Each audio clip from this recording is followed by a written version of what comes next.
We spent some time in our last class period talking about the events of the second century BC involving Antiochus IV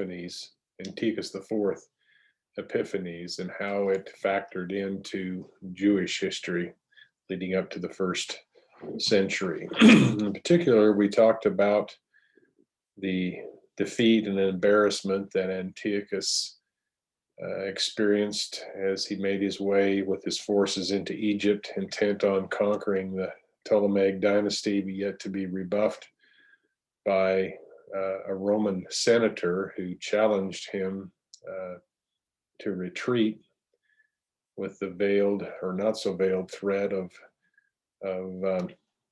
bringing the wrath of the Roman Empire down upon Antiochus. And of course, Antiochus IV thought better of continuing, but it did turn out to be an embarrassment to him in front of his army. And in that rage, he made his way back toward Syria and Antioch, but he was going to take out that wrath on Jerusalem and Judea. And we recounted some of the historical notes of what went on there. Thousands of people were killed, and Jews taken into slavery at that point.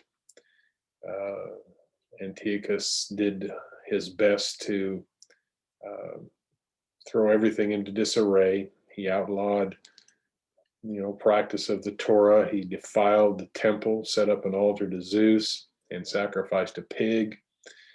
He prohibited the practice of circumcision upon the threat of death. On and on the list goes. He did his level best to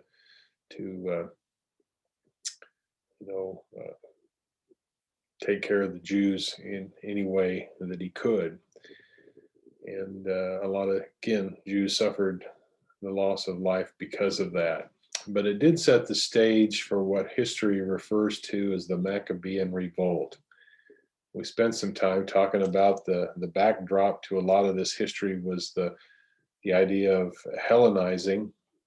The Jewish culture and language and influence were permeating the world at that time, and it was having that effect on Jerusalem and Judea. And not everybody was on board with that. There were many Jews who were pro-Hellenist, and many of those were in the leadership, but there were still others who were adamantly opposed to this foray of this culture into their own. And Antiochus for them was just, the epitome of what happens when you allow stuff like that to go on. Historians note that it's really at this particular time where you've got the seedbed for what would eventually become the Sadducees and the Pharisees among the Jews. The Sadducees would turn, when I say proto-Sadducee, it just means they weren't officially started at that point, but it was this pro-Hellenistic group that eventually evolved into the Sadducees, who were very, pro-Greek and very politically minded. On the other hand, you've got those dissenters to this Jewish Hellenization, this influx of the culture, and they refer to them as proto-Pharisaic. And of course, it was those that were zealous for the law and were trying to hold off the flood of Hellenization that eventually morphed into what we refer to in the first century and the Bible refers to as the Pharisees, the Pharisaical party as well. So you've got that background. But as far as the immediate aftermath of the pouring out of the wrath of Antiochus IV on Jerusalem and Judea, it was really kind of the final straw for some people. The history of the rebellion against Antiochus IV is recorded in Josephus in his book entitled The Jewish Wars, as well as in the non-canonical books of 1st and 2nd Maccabees. And most of this history comes primarily from those sources.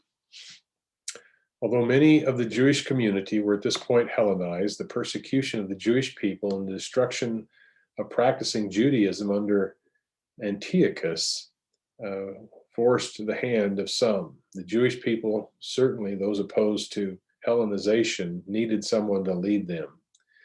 As part of his persecution of the Jews, Antiochus wasn't just content with dealing with Jerusalem and the immediate surrounding area, although he devastated that area, he would send out some of his army into the surrounding towns in Israel to also enact his tyranny and oppressive laws. Well, one particular group of Antiochus's officers went into the Jewish town of Modin, and they were met there by a local Jewish country priest named Mattathias. This turned out to be a very portentous meeting for history of the Jews. This particular country priest was ordered to fulfill his duty to the state, the Syrian state, and be the first to sacrifice an animal to an altar, on an altar of an idol. These officers of Antiochus would go into the town and pick the high-ranking individuals and basically force them, under pain of penalty, to offer these sacrifices to idols. And many of the Jews caved in to that pressure. But this was the last straw for this priest Mattathias. He refused to do so, and another Jewish man from the town stepped forward to do it, and Mattathias stepped forward and he grabbed a sword and killed Antiochus's soldier, and then he killed the Jew that was prepared to cave into the demands. Mattathias tore down the idol, and he is reported to have said, "Let everyone who is zealous for the law and who stands by the covenant follow me." And this was the start of what's referred to as the Maccabean revolt. In Mattathias, all of a sudden, the Jewish people had their leader. He and his 5 sons, and their names were John, Simon, Judah, Eleazar, and Jonathan, rallied the Jewish population. In 167 BC, the Jewish people rose up with Mattathias as their leader. And at this point, Mattathias is, I believe, history records, 80 years old. Soon after 167 BC, the family of Mattathias became known as the Maccabees. And what does that name come from? Well, that's the word that's translated to hammer. So it's just a reference here to, their zeal for the law of God, the Maccabean family. This priest and his sons recruited tough Jewish people on the way. They made their way into the wilderness. They knew their rebellion against Antiochus would bring a reprisal. But they moved into surrounding villages, recruiting warriors along the way, and they started a guerrilla war as they started to take over other northern villages of Judea. As they went town to town, they tore down the altars of the idols that the Syrians had set up, and they killed those who worshiped them, even some among the Hellenistic Jews. Mattathias himself died in 166 BC, but just before his death, he left his son Judah in charge of the rebel army. Well, word gets back, of course, to Antiochus about this rebellion, but history records that Antiochus underestimated the severity of the rebellion and the size and strength of the Jewish army. He just probably thinks, well, we've got a handful of misstarts here, we'll handle them. So instead of endeavoring to crush them with the full force of his armies, Antiochus sent out his less effective generals on them. They surely can handle these upstarts. Judah, though, Mattathias' son, Judah Maccabeus, was a wise and courageous military strategist, and he defeated those armed forces sent out by Antiochus with really consummate ease.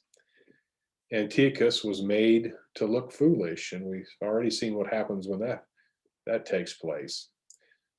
But as a response, Antiochus set out to exterminate the Jewish population in Judea beyond what he's already accomplished.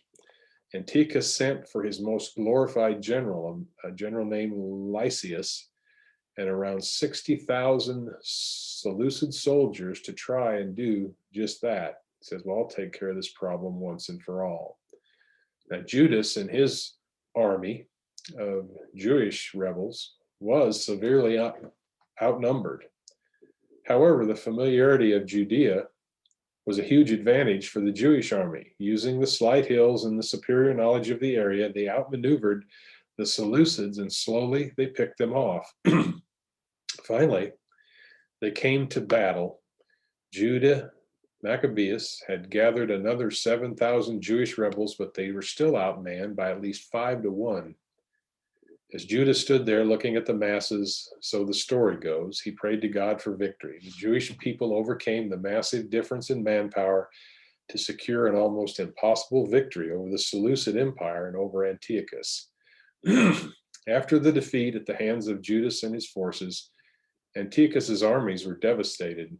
They met again when Judah's army was at the gates of Jerusalem. So now the Judas and his armies made their way on the offensive toward Jerusalem with the hopes of overtaking the city from Syrian control. But this battle turned out to be a much shorter battle. The Seleucids were bereft of hope as Judah drove the enemy out of the holy city. The Jewish army had defeated Lysias. When Judah and his brothers went to the temple, they saw the destruction and defilement that Antiochus caused upon it, were overwhelmed by grief. That's what's recorded in 1 Maccabees 4:36-40.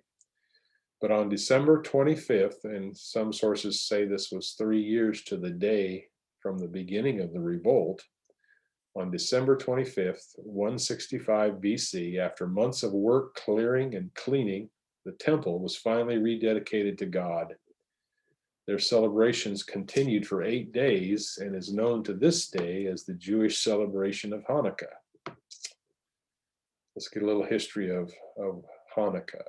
According to the First Maccabees, the celebration of Hanukkah was instituted by Judas Maccabeus in 165 to celebrate his victory over Antiochus IV Epiphanes, the Seleucid king who had invaded Judea, who tried to Hellenize the Jews and desecrated the Second Temple in Jerusalem. Following his victory in a 3-year struggle against Antiochus, Judas ordered the cleansing and restoration of the temple. After it was purified, a new altar was installed and dedicated on Kislev, or December 25th. Judah then proclaimed that the dedication of the restored temple should be celebrated every year for 8 days, beginning on that date. In 2 Maccabees, the celebration is compared to the Feast of Succoth, or the Feast of Tabernacles, or Feast of Booths, which the Jews were unable to celebrate because of the invasion of Antiochus. Hanukkah, therefore, emerged as a celebration of dedication, as the word itself suggests. That's what the word Hanukkah means. So Judas rededicates the temple, cleanses it, and Hanukkah, or the Feast of Dedication, is what we refer to it as traditionally today. Although the traditional practice of lighting candles at Hanukkah was not established in the book of Maccabees, the custom most likely started relatively early. The practice is enshrined in the Talmud, which describes the miracle of the oil in the temple. And this is a story that's told among the Jews as well. It says, according to the Talmud, when Judas Maccabeus entered the temple, he found only a small jar of oil that had not been defiled by Antiochus. The jar contained only enough oil to burn for 1 day, but miraculously, the oil burned for 8 days until newly consecrated oil could be found, establishing the precedent that the festival should last 8 days. The early date for this story, or at least the practice of lighting 8 candles, is confirmed by the debate of the first century scholars Hillel and Shammai. Hillel and his school taught that 1 candle should be lit on the first night of Hanukkah and 1 more each night of the festival. Shammai held that all 8 candles should be lit on that first night, with the number decreasing by 1 each night thereafter. So Jewish arguing over that. But we have a biblical reference to this very festival in John chapter 10, the link to Bible history in the ministry of Jesus. John chapter 10, I'll start reading in verse 22. And this will give us, an instance of Jesus and those with him honoring this feast of dedication. It's not a feast that, that was part of the old law. It was instituted later, but it was a very important one among the Jews. John chapter 10, we'll start reading in verse 22. Says, at that time, the feast of the dedication took place at Jerusalem. That's the feast we're talking about here, Hanukkah. It notes in verse 23 of John 10, it was winter, December 25th. It was winter, and Jesus was walking in the temple in the portico of Solomon. The Jews then gathered around him and were saying to him, how long will you keep us in suspense? If you are the Christ, tell us plainly. Jesus answered them, I told you, and you do not believe me. The works that I do in my Father's name, these testify of me, but you do not believe me because you are not of my you are not of my sheep. My sheep hear my voice, and I know them, and they follow me. And I give eternal life to them, and they will never perish, and no one will snatch them out of my hand. My Father, who has given them to me, is greater than all, and no one is able to snatch them out of the Father's hand. I and the Father are one. The Jews picked up stones again to stone him. Jesus answered, I showed you many good works from the Father. For which of them are you stoning me? The Jews answered, for a good work we do not stone you, but for blasphemy, because you, being a man, make yourself out to be God. Jesus answered them, has it not been written in your law? I said, you are gods? If he called them gods to whom the word of God came, and the scripture cannot be broken, do you say of him whom the Father sanctified and sent into the world, you are blaspheming because I said I am the Son of God? If I do not do the works of my Father, do not believe me. But if I do them, though you do not believe me, believe the works, so that you may know and understand that the Father is in me and I in the Father. Therefore they were seeking again to seize him, and he eluded their grasp. So these events here in the Gospel of John happen on this very feast that began in the days of Judas Maccabeus that we're starting here, celebrating the rededication of the temple. The Maccabees had accomplished their pursuit of religious liberty and were going after political independence. Now, this happened after they really took control of the land of Israel again. Although the Jewish people supported their fight against the shackles of religious desegregation, they were unsure of the political and cultural influence of the Maccabees. The Hellenistic way of life was already entrenched under the Jewish people. However, after the Maccabees conquered the whole land of Judea and enforced the collapse of the Seleucid kingdom, the Jewish people imposed themselves as an autonomous group. Judea was now free from Seleucid rule. The death of Antiochus IV in 129 BC confirmed this. The Jewish people were now content with the new political purpose of the Maccabees. Although no brother of Judah survived, with Simon being the last leader of the Maccabees, who died in 134 BC, their intentions still flourished. So ultimately, we're going to see even happen among the followers of the Maccabees that, again, power and struggle show up in what's going on here.